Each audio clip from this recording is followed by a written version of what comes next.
Thank you. I don't know how we are in the schedule, but I'm going to try to be quick because, thank you, Stefan. Because I'm off of the topic. I'm basically like astronomer, instrumentation. So I started with physics, then electrical engineering, and moved to instrumentation, and I also work in plasma physics. So I'm not working with images, but I see a lot of opportunities in this field, and we have problems, no solutions. So where the solutions will come is from you, and I want to give you more or less an idea of what is going on in this topic and what we can do together, in particular with Stefan here. So, what I want to communicate today is what we are doing, in particular, why we are doing this, what is the context, not only national, international as well, why a tiny country of Chile should be doing this, and how we can collaborate eventually between these fields. I'm going to do a quick historical context in nanosatellites, which is where we work right now. So the space is a key, and has been a key thing in history. But the technology in space was developed in a very specific context, in a context of war, in the Second World War, and also after that in the Cold War. So it means that it was to show technology supremacy. So in this idea, going high, it was a must. And also there was no room for mistakes. Okay, it was a demonstration, a power demonstration. So there are not much space for innovation. Once everything was working, you keep it doing forever and ever because you were trying to avoid mistakes. And also there was a lot of technology restriction. For instance, integrated circuit technology was born more or less in the same time that the first satellite was launched. So it was not room for the miniaturization of the systems. So that means that there is a kind of classic philosophy of the way that we develop satellites. The way that we develop satellites, this is Hubble telescope. If you pay attention, this is like a telescope. If you look at a mountain here, this looks like a telescope. It's the size of the dust. Here's a reference of the person. But the shape of the satellite is given by the payload. The main objective of the satellite is given by the payload. So it means that it's a custom system, which is very costly in terms of development time, and because of that, trying to do very specific things to compensate this cost. I'm going to mention a little things. So the payload gives the specific design of the satellite, the shape of the satellite, and because it's very custom, it's very expensive, and you wanted to compensate that with something that lasts really long times. And with that, you protect it and you make it higher and more heavy, and it's more complicated for the rocket to place this in space. An example is the Hubble telescope. Like it's a change of different design and construction stages that takes many years. Okay, so when the change started, it started in England, in a Surrey University, with a very simple idea, which was, I don't know, right now it seems very simple, but at the time it was very complicated because it was dominated by US and Soviet Union, the idea that they were developing everything in their satellites. So a bunch of the students in a tiny university in UK, they made the idea of taking advantage of the reduction of the electronics in the computers. They were placing this in space. This is a big telescope for us now, but at that time it was a very tiny telescope. It was a toy telescope for the satellite, a toy satellite. For the times in the late 70s, where those guys were developing these satellites. And they did it with commercial off-the-shelf systems. They used the desk computers, electronic. So what is going on right now? We are going even cheaper with another trend of reduction in technology with the smartphones. Smartphone has everything that we need for satellites as well. So it's like the camera, storage, communication, battery, processing, attitude determination. We change, and attitude control, we change the direction of the screen when we are in different orientation. We have geolocation, GNSS or GPS in our system. So we have, in terms of electronic, everything that we need to have a satellite. But the key element is that right now, the payload is not giving the shape of the satellite. The satellite is giving, the shape of the satellite is given. This box is integrated to the rockets in a very easy way. So the central masses, all the calculations that the satellite has to, the rocket has to do, it's very simple right now. So what they do is we put most of the satellites, or very tiny satellites, it was developed for educational purposes. So the sizes of the satellites are very tiny, and this is 1 liter volume. And these are, the shapes are related to the design of this box that is placed in the rocket. It's very similar to the concept of the containers in the ships, which reduces the cost of transportation. So this has reduced the reduction of the development time and reducing the cost. Because of the reduction of the cost, we are accepting more risks. So we are allowed in some sort of way to fail and learn in this process. And it has been a democratization of space. So we can,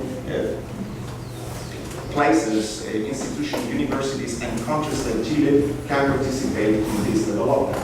So what they do is they have this ring in the third stage of the rockets. The rockets to go out, they need to break them in different stages to decouple the weight of the tanks when the propellant is wasted at certain altitude. In the last stage, they have this ring with multiple boxes that deploy the satellites. And here we see a video of the PSLV launcher in India, which currently has the record of satellites launched.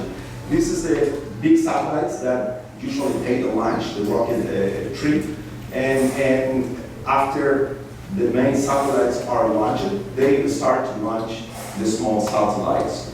We are going there like piggyback system. So it's a line of satellites, it's a huge constellation. So we need to overcome certain tests to tolerate the temperature. We are very close to the fire of the first stage. We have a lot of vibration because of that. And if we want, it's optional in order to, we need to do certain tests for the vacuum. Just one minute. Okay. So this is a video right now. The largest constellation in the world is done by QSEP. Okay, it's a company that it's a startup that was created in 2013. It's called Rocket Labs, and it's an imaging system. So it's a constellation of cameras with 30 centimeters length satellite. So they are very tiny satellites, similar to the one that we are developing. But they have, and that is the video that we showed with PSLV rocket, it's more or less 100 satellites. What they do is they can build it so cheap that the satellites, they put it very low altitude and they fall down every year. And they replace it every year because it's cheap to do that than trying to keep it higher with higher sizes, better lenses to have a good resolution. This is where they build here's the satellite, the first design. So it's a company that started as a startup in a garage in Silicon Valley in 2015. Right now, it's the largest constellation and one of the main players in imaging systems currently in space. And this company is eating a lot of other companies. And why is the reason? Is because with this constellation, they have a temporal resolution very high. For example, Chile has one satellite. In order to catch something, some problem, they need to pass exactly that moment, and the next time over that place is going to be, in the best case, with certain angle, it's going to be 5 days. If they want to send it, it's going to be like, I don't know, 35 days. Okay. So with hundreds of satellites, you have you can do a lot of studies or monitoring dynamics systems. So we have a view using these systems. This is our lab. We are working in our satellites and our systems. We have a group of people, it's a lot, not only from our university, we have people from other university, researchers and all that stuff. But we are trying to force a space program in Chile. We don't have a space program, we don't have a space agency. So we are trying to use this technology to do this. Currently, those are the students in our group, but there are other groups that have also students. So it's a lot of people working on these problems. And we have multiple institutions nationally and internationally currently working. So right now we are starting or trying to, for this reason, the is key. Okay, already. But we don't have still a formal grant. We have grants with international institutions, but also with national institutions developing these things. So this is a bunch of different labs that we are working here in the university and nationally. So I'm going to see that. So we started this with the following view, and that is my kind of expertise. So we are studying the relationship between the sun and earth with these satellites. And the earth is protected with a magnetic field, and because of that, the particles that arrive from the sun, they get trapped in between poles. The particles, when they feel a magnetic field, they tend to rotate. And because of the magnetic field, when the magnetic field is stronger, the radius is smaller. And because when they are coming down, the magnetic field is stronger, the radius is almost zero. And for energy conservation, this particle returns to the other pole. So we have certain areas which are called radiation belts, where the particles are bouncing from pole to pole. And we have an anomaly, magnetic anomaly, where it's weaker, the magnetic field, and for this reason the particles can penetrate lower in altitude. And guess what? Where this anomaly is in South America. We are very lucky. So we have a lot of radiation of satellites, so we have a lot of problems. Most of the failures of the satellites occur over this South Atlantic anomaly, which is an advantage as well. We can monitor this, and this has some relationships with the activity of the sun, the coronal mass ejection, this is particles, and flares, which is electromagnetic radiation from the sun. And here's a plot of the magnetic field values. So we have here the less part, the less magnetic field, and these are sensors in professional satellites measuring the South Atlantic anomaly, and the poles where also we have, this is the inner radiation belt, and this is the external radiation belt.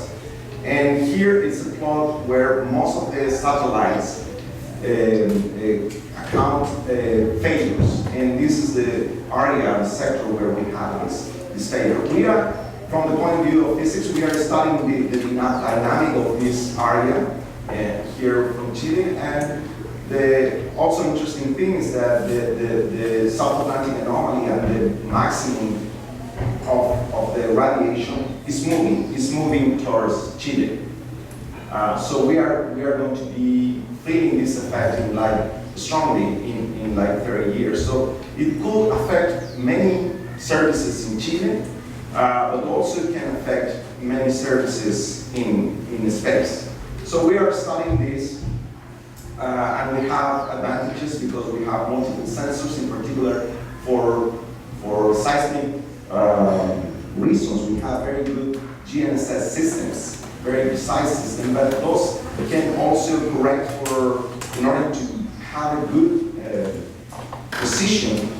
And the position, they need to correct for the ionospheric effects. And with that, we can do maps of the ionosphere from Chile. And with that, we can estimate what is the situation in the South Atlantic anomaly during different period of time. So we started with a seed project for monitoring this sector, this area of space, which is the Suchai program, which is a tiny satellite, 1 liter, with tiny sensors to measure particles and plasma in space. This is the timeline that in the period that we developed this CubeSat and these electronics, and we started to, this was funded mostly by our College of Engineering, the University of Chile.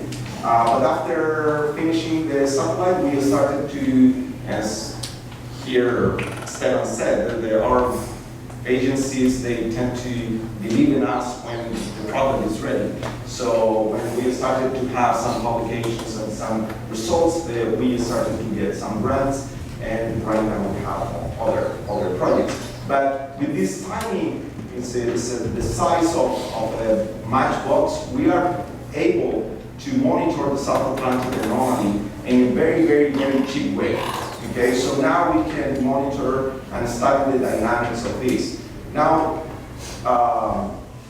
these are images that we are taking from our satellite. This sphere is one of the instruments that we carry to measure plasma. But what we are trying to do, and I'm going to show you later, I'm going to discuss why we are connecting this area and what we could be doing this with cameras and other things, is that we are connecting this anomaly and these particles or this sector of high radiation with the performance of certain devices. Okay? Right now, with this idea that the satellites are cheaper with electronic that is commercial, is in the cell phones, they will be very fragile. We don't know how they are going to respond to space. So if you want to place cameras, CMOS, or other devices in space, probably we need to monitor them, how they react to space, and we want to provide this analysis because we are studying the environment and we want to connect this with the devices in space. So we have other 3 missions where we are measuring the space environment, which is the main scientific goals. But we have multiple other technology, and we have, for example, one project which is carrying a plant. So the plant, we want to study if we can produce oxygen in space in a natural way for colonization purposes. But the thing of this is that we need to take a picture of these plants, and we want to do different measurements, fiber optics. We were discussing last night about different possibilities that maybe you know how to take pictures and in that sense evaluate what is going on. We have certain things that we know how to do. It's phase array in radio communication, and with that probe the ionosphere as well. But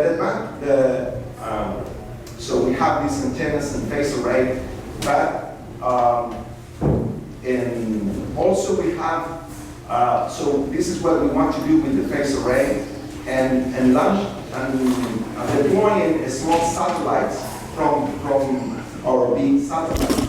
So we are going to have a multiple communication system, and we are going to probe the ionosphere, but also we are going to have a balloon platform as well that is going to take the advantage of winds in the south of Chile for connecting all the system in communication. Here's the balloon platform that also we use to evaluate systems, how they perform in high altitude and pressure. But we have these concepts of communication for guidance, and that is what we are doing in the space with this small system that we are going to deploy to measure the South Atlantic anomaly with multi-points right now with the constellation. And this is what we are going to deploy this system in space. Here again is the PlanSat experiment, where we are trying to evaluate how the plants react. And we have a chamber in the system, in the satellite, to study the performance of the plant.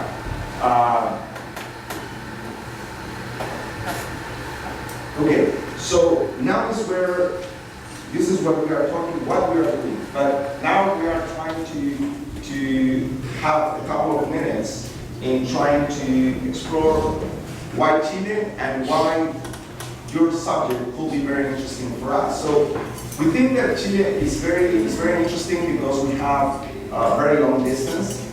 We have very well known areas for different things. So even if doing images, we can calibrate them from Chile for certain specific things. So we can collaborate from the ground if we place things, images, cameras in our satellites, and we can test them in that performance. And we can test it in the worst environment possible, which is the high radiation sector. Okay?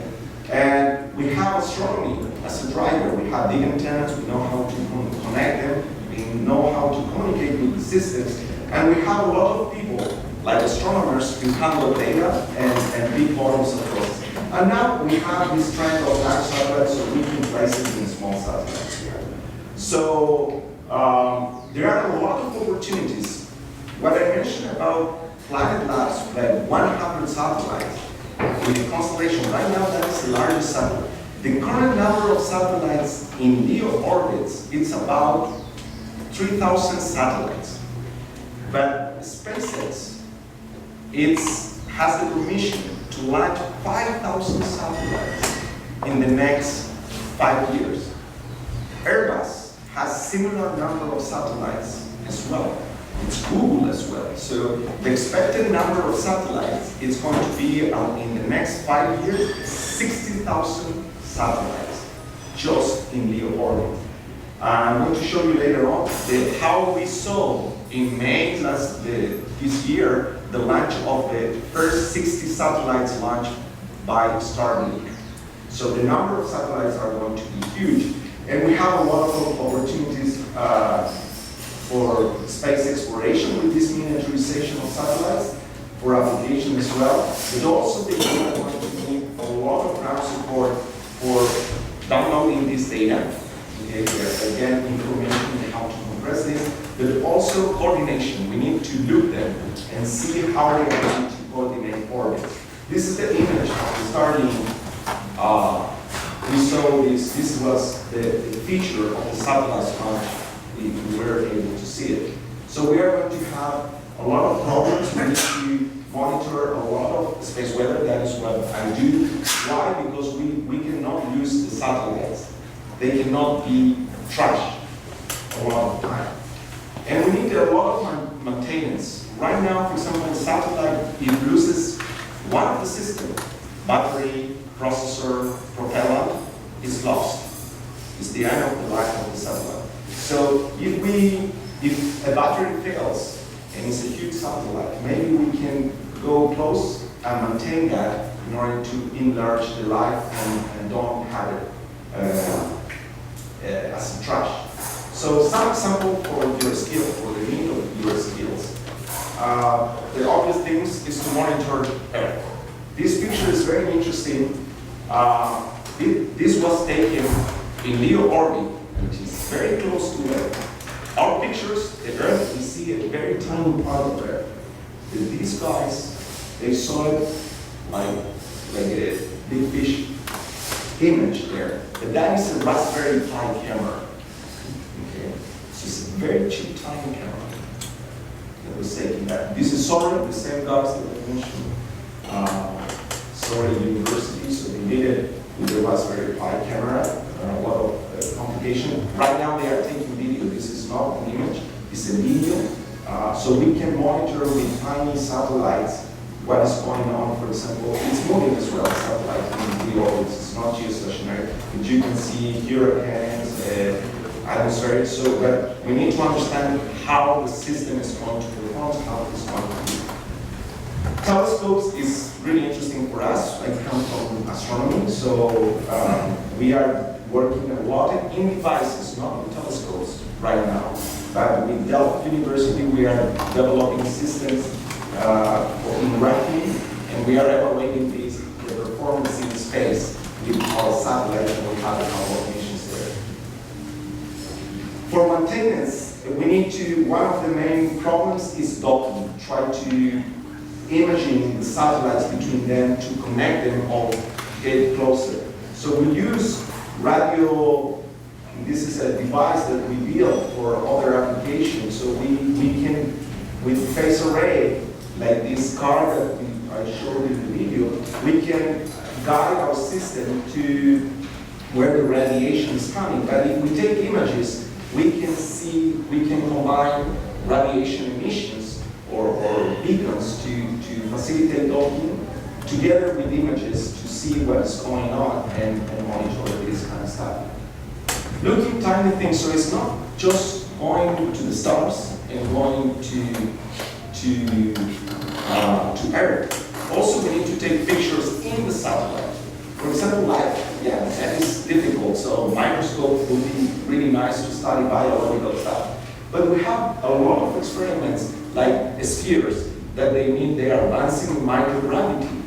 Okay, they are not very tiny, but in order to focus all the spheres that are advancing or degrading there or colliding because of microgravity, because with that we understand the physics of how planets are formed. So what we do, we need to take some picture of these patterns, but we don't want it a very long field of view for the camera to see all the features. So we need to miniaturize and make the pictures small. So we have some development for 3D printing in space. We are working in booths and this kind of stuff. But taking picture of how this process is happening is also very interesting. But of course, we cannot have the camera in. We need to move the camera. If the boom is really moving, we need to focus that. I saw some problems about focusing stuff and to see the evolution of stuff. And many of these things, systems we can test it in our satellite, but the main goal is to place it in rovers or in things in other missions, larger missions. So if you have a camera that you tested already in space, you can place it, or a microscope, you can place it in other instruments, in other missions, more specific missions. So looking up as well, from telescopes in Chile, we can look for what is the contamination evolution on these satellites. And also those are images or pictures that we need to take in Chile. Optical communication, we need to compensate to communicate correctly. And this is a work that we work with other partners as well. The atmospheric correction in a very high velocity because the satellite is moving with the sun. So we are very open to collaboration. The crisis for us is the best. So whatever idea that you think will fit here and we can place these platforms, we know how to do very well the platform. We know how to do the environment, how to tell you what is the environment that your system is feeling, monitoring the performance of the system and devices, and tracking and communicating from Chile, where the radiation is one of the highest. Right now, Brazil and Argentina is higher, but we can collaborate with them. And we have the Chilean environment as well. So if you have a microscope or something to explore life, we can put it in the desert, we can put it in Antarctica, we can put it underwater. which are very complicated places and where the missions are the next mission of the big agencies are going. Europe is an underwater exploration. Okay? Europa, sorry. Europa exploration is underwater, so we need to have system to look for life that can tolerate pressure and water. So there are multiple opportunities, but we need to prove that the system works in very hostile environment. So I know, and I see your faces, this is the yes. That I want to call some of you. But I hope that we transform this to yes, we can do it, and it could be